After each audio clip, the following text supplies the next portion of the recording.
Hi friends, ഇപ്പോൾ നമ്മൾ 10ാം ക്ലാസ്സിലെ രണ്ടാമത്തെ അധ്യായമായിട്ടുള്ള സർക്കിൾസ് ആൻഡ് ആംഗിൾ ആ അധ്യായത്തിലെ അവസാന ഭാഗങ്ങളിലേക്ക് കടക്കുകയാണ്. അതിലെ മൂന്നാമത് ചോദ്യമാണ്, ചതുരമല്ലാത്ത സാമാന്ത്രികങ്ങളൊന്നും ചക്രീയമല്ലെന്ന് തെളിയിക്കുക. Prove that a parallelogram which is not a rectangle is not cycle. ഇതെന്താ ഉദ്ദേശിക്കുന്നത് വെച്ചാൽ, പാരലോഗ്രാം ആണ് പക്ഷെ എന്തല്ല, ചതുരല്ല എങ്കിൽ അത് എന്താവില്ല, സൈക്ലിക്കും ആവില്ല എന്ന് പ്രൂവ് ചെയ്യണം. അല്ലെങ്കിൽ തിരിച്ച് വേറെ ഇതിൽ പറയുകയാണെങ്കിൽ, ചതുരമല്ലാത്തത് കൊണ്ട് ആ പാരലോഗ്രാം എന്തല്ല, സൈക്ലിക് ആവില്ല നമ്മൾ പ്രൂവ് ചെയ്യണം. അപ്പോൾ സൈക്ലിക് ആവണമെങ്കിൽ നമ്മൾ പഠിച്ചിട്ടുണ്ട്, സൈക്ലിക് ആവണമെങ്കിൽ ഇതൊരു ചതുരം, ആ ചതുരം വരച്ചു കഴിഞ്ഞാൽ ആ ചതുരത്തിന് എത്ര കോണുകളുണ്ട്? 4 കോണുകളുണ്ട്. ഇനി ഇത് ഞാൻ എന്ത് വരച്ച്, ഒരു ഡയഗണൽ വരച്ചു കഴിഞ്ഞാൽ ഈ സെമി സർക്കിളാ ഈ ഭാഗത്ത് വരുന്ന ആംഗിൾസ് ഒക്കെ എത്രയായിരിക്കും? 90 ഡിഗ്രി ആയിരിക്കും. അപ്പോൾ 90 ഡിഗ്രി ആണെങ്കിൽ ഡയഗണൽ വരച്ചു കഴിഞ്ഞാൽ ഡയഗണൽ വരച്ച ശേഷം വൃത്തം വരച്ചു കഴിഞ്ഞാൽ അത് എന്ത് ചെയ്യും? ഈ വൃത്തത്തിലൊക്കെ എന്ത് ചെയ്യും? ടച്ച് ചെയ്യും. അപ്പം നമുക്ക് എന്താ തെളിയിക്കേണ്ടത്? നോട്ട് സൈക്ലിക് എന്നാണ് തെളിയിക്കേണ്ടത്. അത് തെളിയിക്കാൻ വേണ്ടിയിട്ട് ഇങ്ങനത്തെ പ്രൂവ് ദാറ്റ് ചോദ്യങ്ങളൊക്കെ വന്നു കഴിഞ്ഞാൽ നമ്മൾ മാത്സിൽ പല രീതിയിലും ചോദ്യങ്ങൾ നമുക്ക് എന്ത് ചെയ്യാൻ പറ്റും?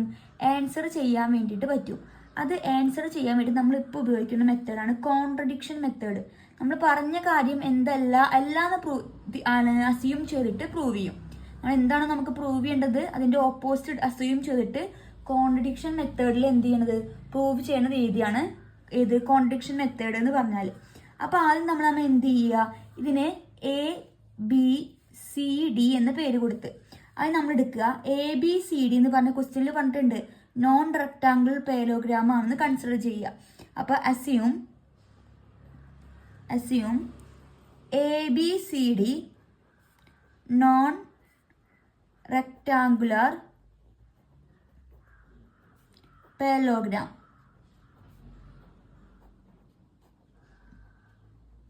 പിന്നെ എന്താ തെളിയിക്കുക? പിന്നെ നമുക്ക് എന്തെടുക്കുക? നോട്ട് സൈക്ലിക് എന്നാണ് നമ്മൾ എന്താക്കി എടുക്കുക? സൈക്ലിക് ആണെന്ന് എടുക്കുക. If it is cyclic. നമുക്കറിയാം ഇതൊരു പാരലോഗ്രാം ആണ്. പാരലോഗ്രാമിന്റെ ഓപ്പോസിറ്റ് ആംഗിൾസ് എന്തായിരിക്കും? ഈക്വൽ ആയിരിക്കും. ഓപ്പോസിറ്റ് ആംഗിൾസ് ഈ 2 ആംഗിളും ഈക്വൽ ആവും, ഈ 2 ആംഗിളും ഈക്വൽ ആവും. അപ്പോൾ സൈക്ലിക് ആണ് എങ്കിൽ നമ്മളൊക്കെ എന്ത് പറയും? ഓപ്പോസിറ്റ് ആംഗിൾസ് എന്താണ്? ഈക്വൽ ആണ്. അപ്പോൾ angle A equal to angle C എന്ന് എടുക്കാം. അതിന് ഇക്വേഷൻ നമ്പർ 1 എന്ന് കൊടുക്കാം. ഇനി നമുക്കറിയാം ഓപ്പോസിറ്റ് ഈ മൊത്തം പാരലോഗ്രാമിന്റെ സം എത്രയായിരിക്കണം? 360 ആയിരിക്കണം. അപ്പോൾ ഓപ്പോസിറ്റ് ആംഗിളിന്റെ സം എത്രയായിരിക്കും? 180 ഡിഗ്രി ആയിരിക്കും. അപ്പോൾ നമുക്ക് എങ്ങനെ എഴുതാൻ വേണ്ടി പറ്റും? Angle A plus angle C equal to 90 degree. തിരിച്ചെടുത്ത് നമുക്ക് എന്താ പറയാൻ പറ്റുക? ആംഗിൾ ബിയും ആംഗിൾ ഡിയും തമ്മിൽ കൂട്ടിക്കഴിഞ്ഞാൽ 180 ഡിഗ്രി കിട്ടണം. അപ്പോൾ angle B plus angle D equal to 180 degree. അപ്പോൾ ഈ ഓരോ ആംഗിൾ എത്ര ആയിരിക്കണം? 90 വീതം. അപ്പോൾ ആംഗിൾ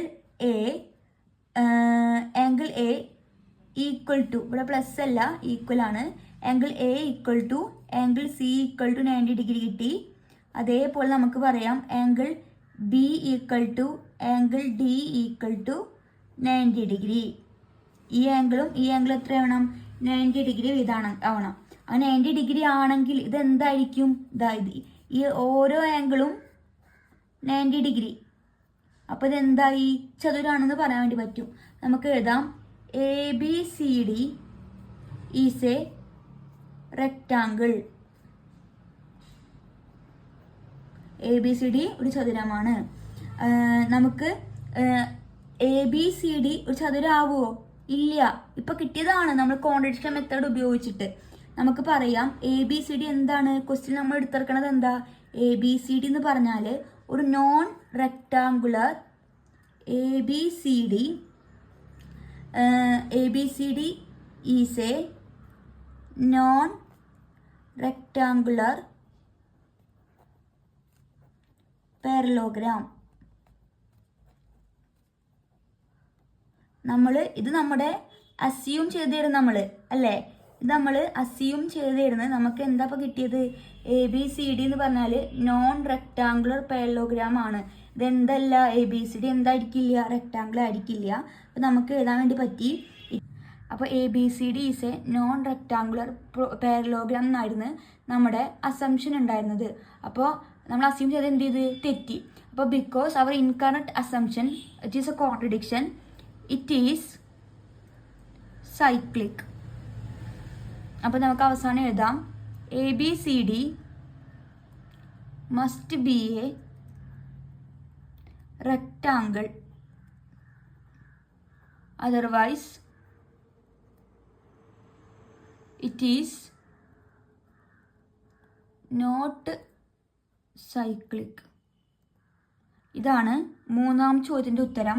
ഇനി നമുക്ക് അടുത്ത ചോദ്യത്തിലേക്ക് കടക്കാം. ഇനി നാലാം ചോദ്യത്തിലേക്ക് നോക്കാം. സമപാർശ്വമല്ലാത്ത ലംബകങ്ങളൊന്നും ചക്രീയമല്ലെന്ന് തെളിയിക്കുക. Prove that a non isosceles trapezium is not cyclic. സമപാർശ്വ ലംബകം ഐസോസിലസ് ട്രപ്പീസിയം നമ്മൾ എന്താ പഠിച്ചിട്ടുണ്ട് ഈ ചാപ്റ്ററിൽ തന്നെ, കുറച്ച് മുന്നേ ഭാഗങ്ങൾ എടുത്തിട്ടുണ്ട്. ഐസോസിലസ് ട്രപ്പീസിയം എന്താ പ്രത്യേകത? ഐസോസിലസ് ട്രപ്പീസിയത്തിൻ്റെ പ്രത്യേകത അത് എന്താണ്? സൈക്ലിക് ആണ് അല്ലേ? നമ്മളോട് പറഞ്ഞിരിക്കുന്നത് നോൺ ഐസോസിലസ് ട്രപ്പീസിയം എന്നാ. നോൺ ഐസോസിലസ് ട്രപ്പീസിയം ആണെങ്കിൽ അത് എന്തായിരിക്കില്ല? നോട്ട് സൈക്ലിക് ആണ്. നമുക്ക് എന്ത് ചെയ്യണം? പ്രൂവ് ചെയ്യണം. ഓക്കെ, നോൺ ഐസോസിലസ് ട്രപ്പീസിയം ആണെങ്കിൽ അത് സൈക്ലിക് അല്ല എന്നാണ് നമുക്ക് എന്ത് ചെയ്യേണ്ടത്? പ്രൂവ് ചെയ്യേണ്ടത്. അപ്പോൾ ഞാനൊരു ചിത്രം വരയ്ക്കുകയാണ്. ABCD എന്ന പേരിൽ ABCD എന്ന പേരിൽ ഒരു ഐസോസിലസ് നോൺ ഐസോസിലസ് ട്രപ്പീസിയം വരച്ച് ABCD. ആദ്യം എന്താ പറഞ്ഞത്? ഐസോസിലസ് ട്രപ്പീസിയം പറഞ്ഞ സൈക്ലിക് ആണ്. നമുക്ക് പ്രൂവ് ചെയ്യേണ്ടത് നോൺ ഐസോസിലസ് ട്രപ്പീസിയം എന്താണ്? നോട്ട് സൈക്ലിക് എന്നാണ് നമുക്ക് പ്രൂവ് ചെയ്യേണ്ടത്. അപ്പോൾ അതിനായിട്ട് നമുക്ക് പറയാൻ പറ്റും നോൺ ഐസോസിലസ് ട്രപ്പീസിയം അതിൻ്റെ ഈ ACD എന്ന സൈഡും AB എന്ന സൈഡും എന്താണ്? പാരലാണ്. പക്ഷെ ഈ രണ്ട് സൈഡ് എന്തല്ല? പാരലല്ല. അപ്പോൾ നമുക്ക് എഴുതാം AB and CD R parallel. അപ്പോൾ നമുക്ക് എഴുതാം ABയും CDയും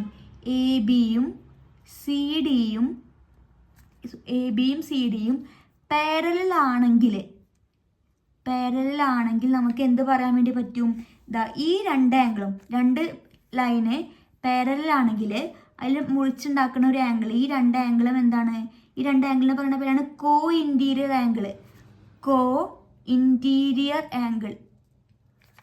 ആംഗിൾ. അതെന്താണ്? സപ്ലിമെൻ്ററി ആയിരിക്കും. അപ്പോൾ നമുക്ക് ഈ ഫിഗർ എങ്ങനെ എഴുതാൻ പറ്റും? രണ്ട് ലൈന് പാരലലാണെങ്കിൽ അതിൻ്റെ ഈ സൈഡിൽ ഉണ്ടാകുന്ന രണ്ട് ആംഗിൾ എന്താണ്?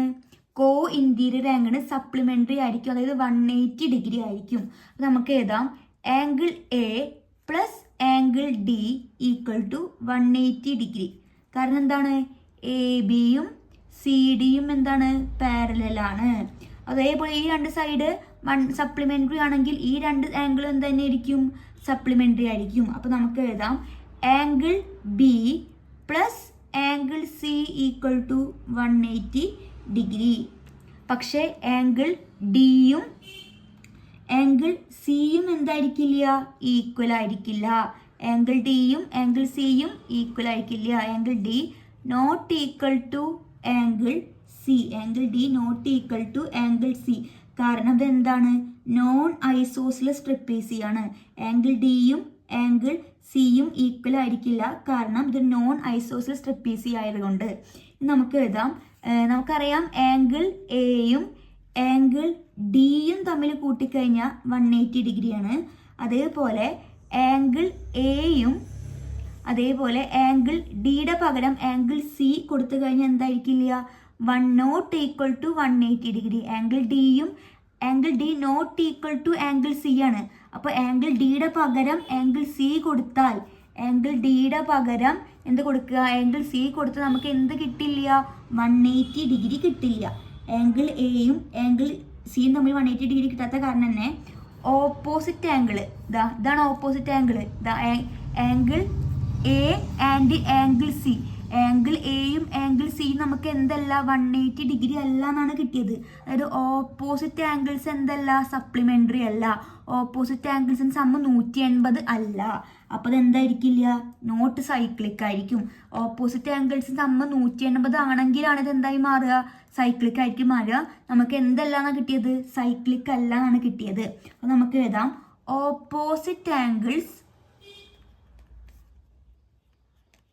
Not supplementary, not supplementary. Therefore ABCD is not cyclic. നമ്മൾ പ്രൂവ് ചെയ്യാൻ പറഞ്ഞത് എന്താണ്, ട്രപ്പീസിയം നോട്ട് സൈക്ലിക് എന്നാണ്. അത് നമുക്ക് കിട്ടി. ഒന്ന് എപ്പോഴും ഓർമ്മയിൽ ഉണ്ടാവണം, ഓപ്പോസിറ്റ് ആംഗിൾസിൻ്റെ സമ്മ് 180 ആണെങ്കിൽ മാത്രമേ അത് എന്തായിട്ട് മാറുള്ളൂ, സൈക്ലിക് ആവുള്ളൂ. നമ്മളിവർക്ക് കിട്ടി ഈ ഡി എന്ന ആംഗിളിൻ്റെ പകരം ആംഗിൾ സി കൊടുത്തപ്പോൾ നമുക്ക് എന്തല്ല, നോട്ട് ഈക്വൽ ടു 180 ആണ്, ഈ 180 ഡിഗ്രി അല്ല. അതുകൂടെ എന്തായി, നോട്ട് സൈക്ലിക് ആയിട്ട് മാറി. എന്തെങ്കിലും സംശയം ഉണ്ടെങ്കിൽ നിങ്ങൾ എന്ത് ചെയ്യണം, കമൻറ്റ് ബോക്സിൽ കമൻറ്റ് ചെയ്താൽ മതി. ഒന്നും കൂടി റിപ്പീറ്റ് ചെയ്ത് പറഞ്ഞു തരുന്നതായിരിക്കും. വീഡിയോ സ്കിപ്പ് ചെയ്യാണ്ട് കാണുക. ഇഷ്ടപ്പെട്ടെങ്കിൽ ലൈക്ക് ചെയ്യാൻ ശ്രമിക്കുക. ഫ്രണ്ട്സിനൊക്കെ എന്ത് ചെയ്യാം, ഷെയർ ചെയ്യാം. ഉടൻ തന്നെ അടുത്ത ചോദ്യമായിട്ട് എന്ത് ചെയ്യാം, അപ്ലോഡ് ചെയ്യുന്നതായിരിക്കും. അതുവരേക്കും ബായ്.